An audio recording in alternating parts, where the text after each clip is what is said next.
Voltamos com análise aqui pela TV Mar, canal 25 na NET, com transmissão simultânea pelo portal gazetaweb.com e pelos dispositivos móveis com iOS e Android. Estamos entrevistando França Júnior, que é advogado, lançou o livro Cadáveres Indiscretos, onde discute a violência na cidade de Palmeira dos Índios e também no restante de Alagoas e, é claro, no Brasil. França, você falou que a conclusão que você tirou da pesquisa lá em Palmeira é que o modelo adotado na cidade ele não deu certo porque também faz parte do próprio modelo brasileiro. Mas, do ponto de vista estatístico, você levanta algumas situações que cabem uma discussão interessante. Por exemplo, você identifica que a maior parte da violência em Palmeira é na área urbana e não na área rural. Você identifica que os homens são mais vítimas da violência do que as mulheres. E você também ranqueia, digamos assim, os bairros mais violentos da cidade e que as pessoas geralmente são assassinadas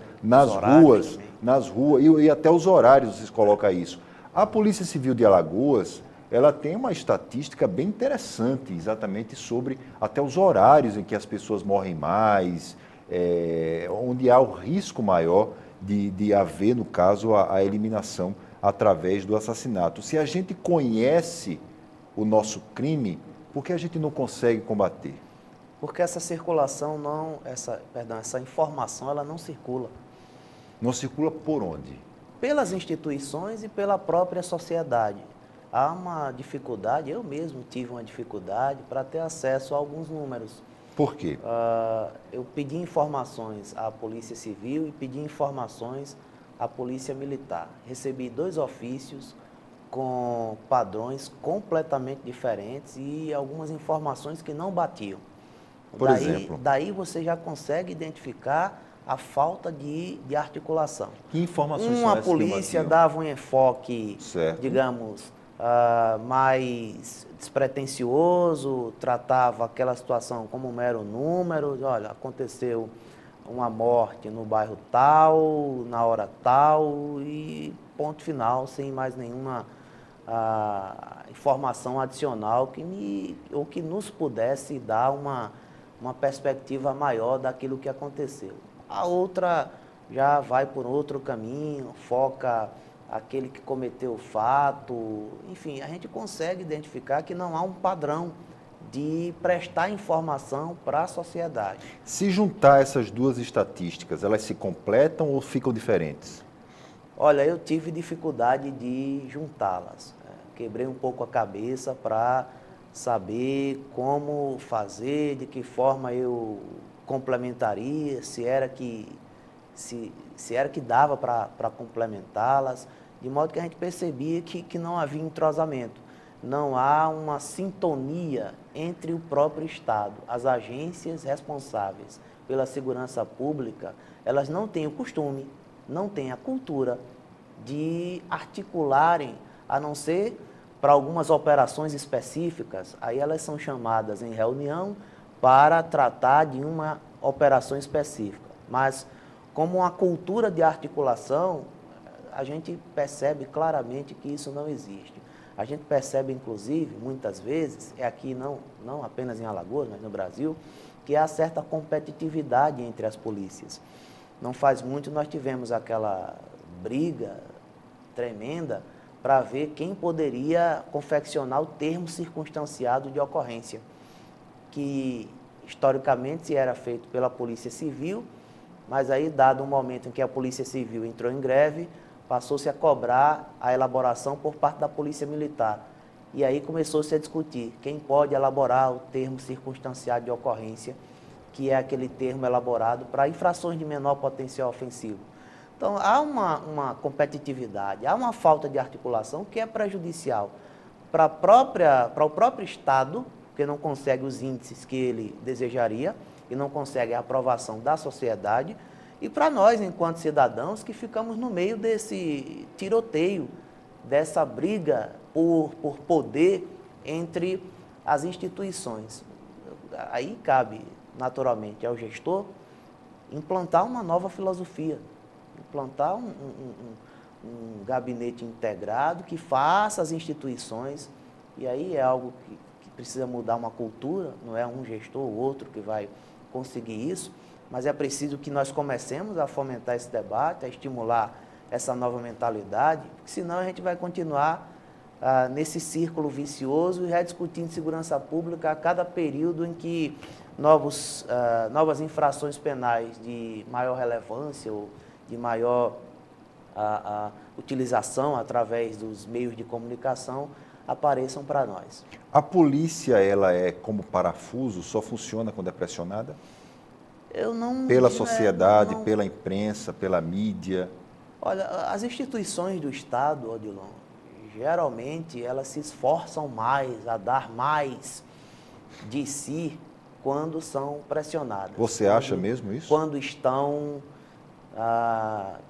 em evidência, né? Todas elas têm os seus defeitos, têm as suas deficiências, não dá para culpar apenas o policial. A gente sabe que há toda uma estrutura arcaica, deficiência salarial, deficiência na formação, uma série de coisas com as quais ele convive que não dá para ele prestar um serviço de qualidade. Agora, você confia nesses dados que você apresenta nesse livro? Não falo do livro que você fez, mas a fonte de dados, você confia? Confio porque eu fui atrás deles. Palmeira é uma cidade relativamente pequena e que os moradores, eles praticamente sabem... Mas esses números não são muito abaixo da realidade, por exemplo? Por exemplo, furto de celular é praticamente impossível saber... Sim, mas eu me dediquei a uma modalidade de fenômeno, a uma modalidade de crime, cuja cifra oculta é muito pequena.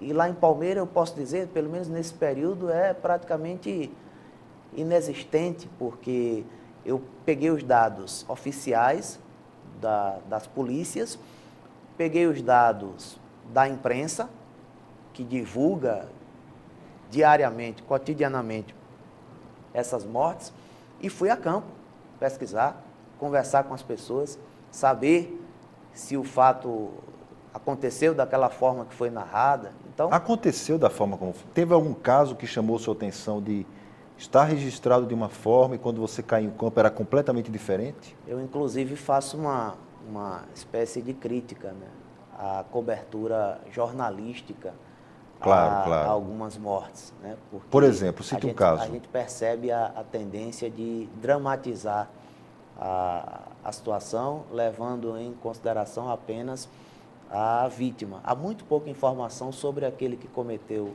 o fato. Geralmente as pessoas presenciam e geralmente elas silenciam para as autoridades, mas costumam dar informações para os repórteres, que lhes parecem mais confiáveis, né? Porque não há necessidade de se deslocar a uma delegacia, não há necessidade de assinar termo algum, não há necessidade nenhuma de formalizar aquilo. Então, o jornalista, o repórter, acaba tendo um certo privilégio de ter acesso a informações que a polícia, às vezes, não tem. Mas isso não acontece exatamente porque o repórter entra no contexto sabendo a população que não deve confiar na polícia, ou não pode, ou não consegue confiar na polícia de alguma forma. Então, ela diz, não, eu vou pegar o repórter aqui, eu passo a informação para ele e acabo me salvaguardando disso. Fica atrás da identidade do repórter. É bem isso mesmo. A polícia se sente mais, o cidadão se sente mais parceiro da imprensa. Não é à toa que a imprensa, no ranking de confiabilidade, que é divulgado periodicamente, ela está sempre à frente até do próprio Poder Judiciário, né? Que é uma instituição de garantia. Então, veja, nós temos instituições de garantias, como o Poder Judiciário, cuja confiabilidade é menor do que outras instituições, como a imprensa, as Forças Armadas, são sempre muito bem ranqueadas nessas pesquisas de confiabilidade. O cidadão se sente mais seguro a dar informações àquelas pessoas que se relacionam com ela de uma forma mais despretensiosa, de maneira mais informal, não há necessidade de formalização ou de identificação.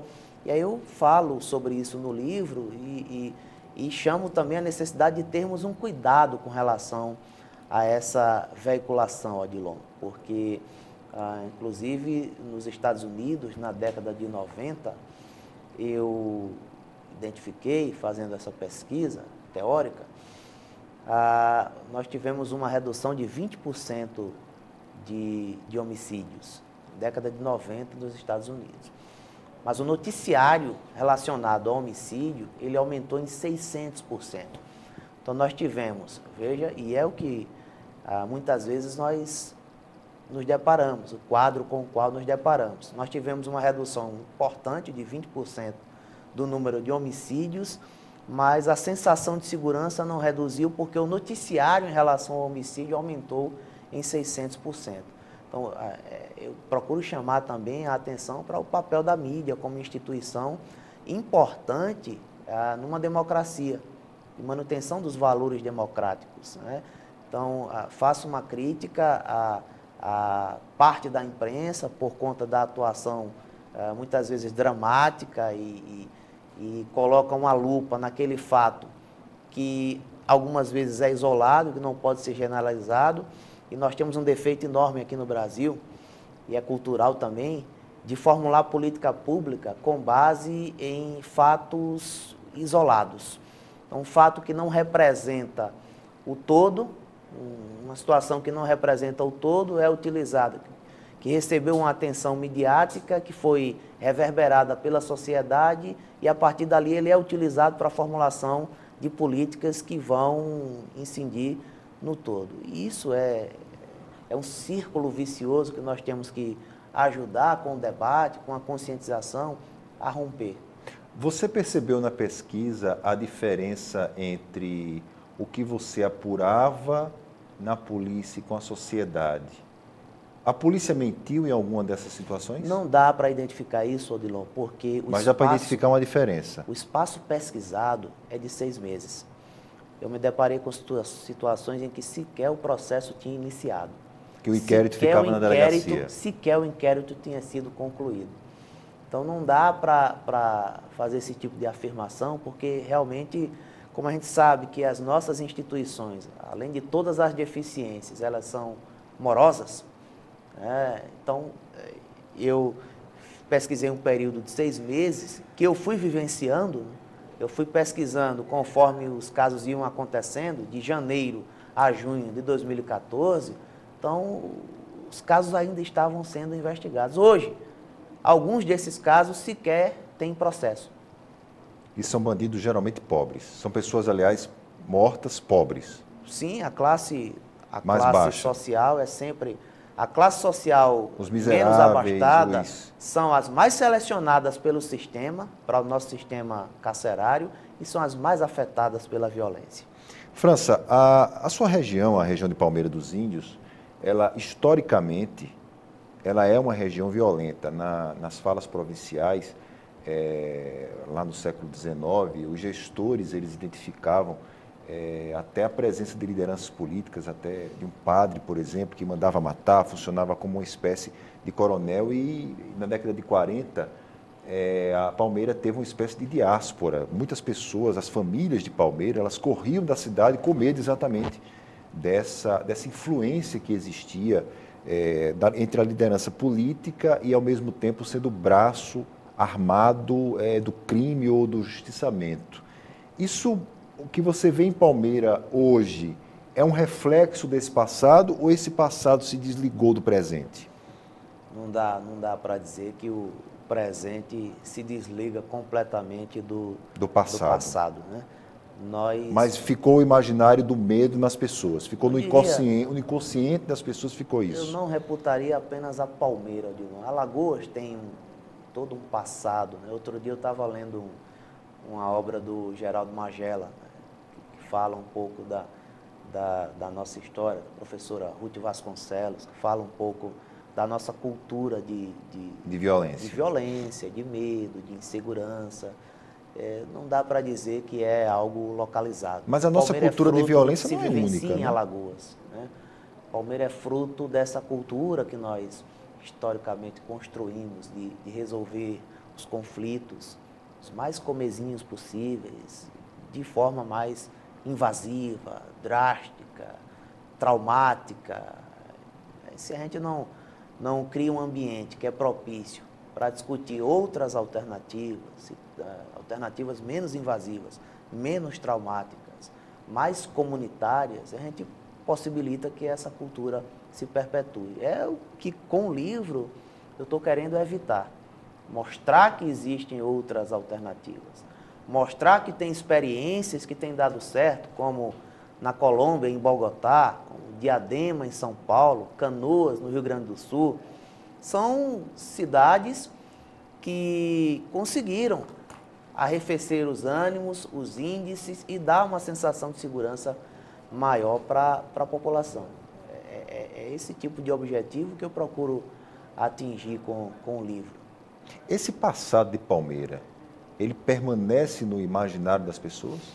Não, eu não diria. Nós ainda nós não temos esse ranço violento. Nós vivenciamos aquilo que... Isso é uma história que não é contada em Palmeira, não é isso? É muito pouco contada, muito pouca pessoa sabe, mas é também... Pelo medo?